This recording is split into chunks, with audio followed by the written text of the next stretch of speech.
We interrupt normal programming. A message from CorbettReport.com. Osama bin Laden was one of the 54 children of Mohammed bin Awad bin Laden, a construction magnate who made his fortune by cozying up to the royal family of Saudi Arabia.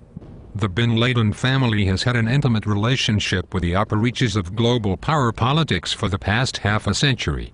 In 1976, Salim bin Laden, Osama's half-brother, co-founded Arbusto Energy with George W. Bush. In 1996, after the bombing of the Kabar Towers, for which Osama took credit, the Saudi bin Laden Group was given the contract to rebuild the facility. Also in 1996, FBI agents in the Washington field office were investigating the World Assembly of Muslim Youth, a suspected terrorist organization that included Abdullah bin Laden, the group's president and treasurer, and Omar bin Laden. BBC News uncovered internal FBI documents showing how the agents were ordered to stop their investigation.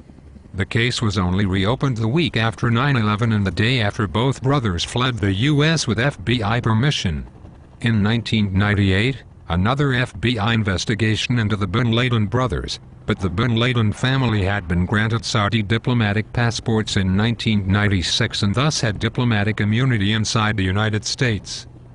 On the morning of 9/11, Osama bin Laden's half-brother, Shafiq bin Laden, was the guest of honor at a meeting of the Carlyle Group in Washington which George H.W. Bush was also addressing.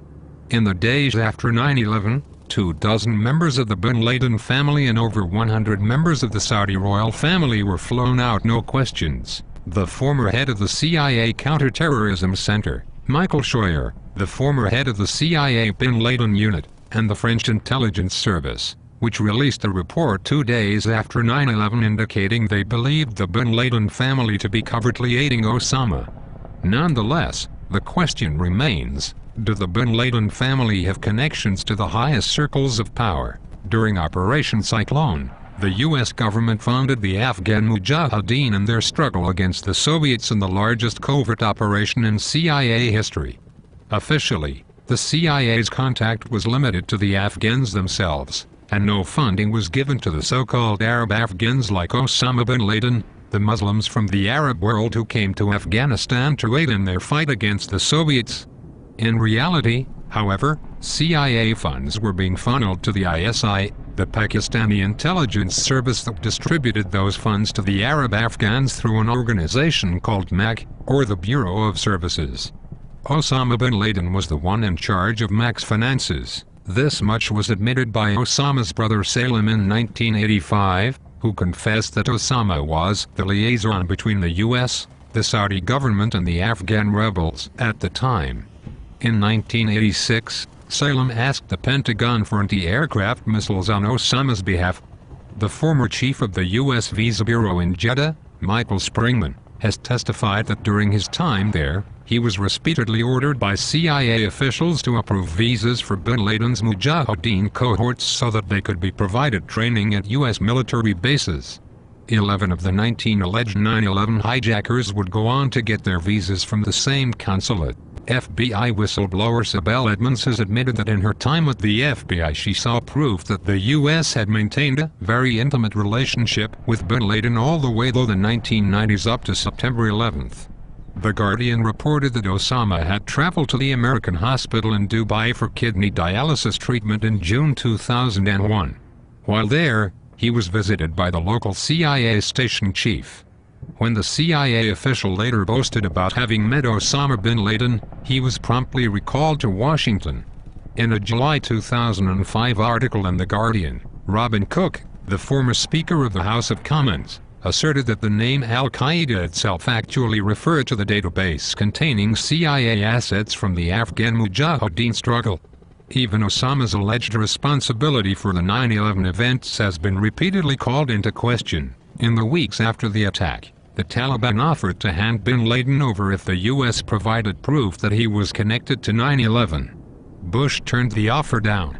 After the invasion of Afghanistan began in October, the Taliban again tried to hand him over, this time dropping the request for a proof of bin Laden's guilt. Bush again refused. After video of what the Pentagon alleged was Osama bin Laden confessing to the 9/11 attacks emerged in December 2001, a German national news program conducted its own investigation into the tape. According to its own independent translators, every single point in the video that the Pentagon alleges indicate Osama's foreknowledge or complicity in the 9/11 attack has been mistranslated, and the video does not in fact provide any proof of confession. Famously, FBI spokesman Rex Toome told investigative journalist Ed Haas that the FBI did not include 9/11 on bin Laden's most wanted profile because there was no hard evidence connecting him to the crime. And yet within the first minute of TV coverage of the second plane hitting the World Trade Center on 9/11, Osama bin Laden was named as the likely perpetrator of the event. This idea solidified into a near certainty within hours, and the 24/7 news coverage shifted almost immediately to the question of when the U.S. would invade Afghanistan.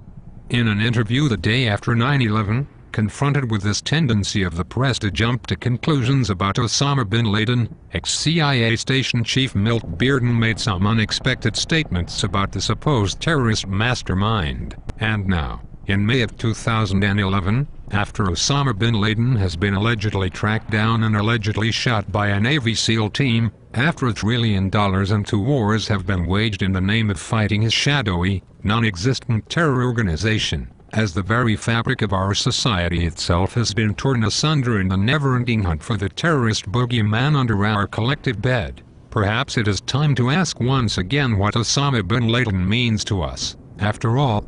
If one were to base their understanding of Osama bin Laden solely on mainstream media coverage of him over the last 10 years, a very different picture would emerge to the one that you have just been presented. This media-constructed image would be one of a radical Muslim who appeared out of nowhere in the 1990s to begin a string of increasingly devastating terror attacks on American targets.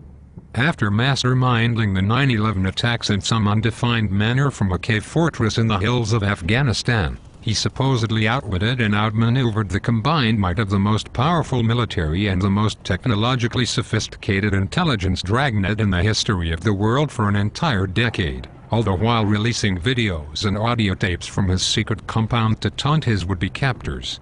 Finally, we are told, he was tracked down and shot in a special forces raid during which live video transmissions were inexplicably unavailable and then buried at sea before his death could be confirmed by any independent third party. What emerges from the official Osama bin Laden story is not a person but a comic book villain, a faceless, mysterious, motivationless embodiment of terrorism with all the reality of a Lex Luthor or Cobra Commander.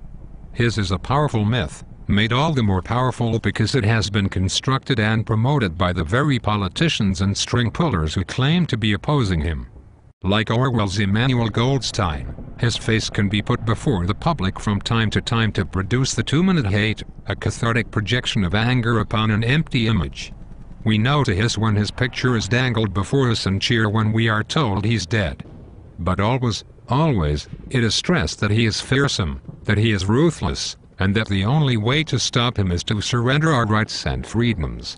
Even in death, we are told, he and the mythical army of devotees he supposedly ruled over, are clear and present danger to our society, necessitating the continuation of the never-ending wars against abstract nouns, SA agents groping children at the airports and extrajudicial no-fly lists that are turning into no-ride lists and no-buy lists.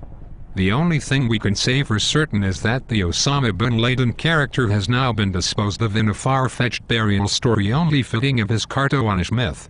And now the public is already being prepared for his replacement myths, a gaggle of similarly cartoonish characters no less connected to the Western intelligence establishment than Osama himself. But after finally waking from the 10-year nightmare of the Osama bin Laden fable, are the public willing to go straight back to sleep? Or are they going to start questioning the official narratives that are cemented into place in the wake of every large-scale event? Narratives that always support more government intrusion in our lives, expanded wars of aggression around the globe and an ever-expanding police state? It's an important question, and one that must be answered quickly, while the public is still wary and skeptical of a government that has lied to them time and time again and then refuses to provide that public with a single credible shred of proof that the largest manhunt in the history of America has ended with the disposal of this intelligence asset, Osama bin Laden. For if the public does choose to go back to sleep and dismiss the copious documentary evidence that the entire war on terror is a fraud being perpetrated by the same people who claim to be fighting the terrorists, we may never be able to awake from whatever nightmare they have planned for us next. For more info, go to thecorbettreport.com. Peace to all.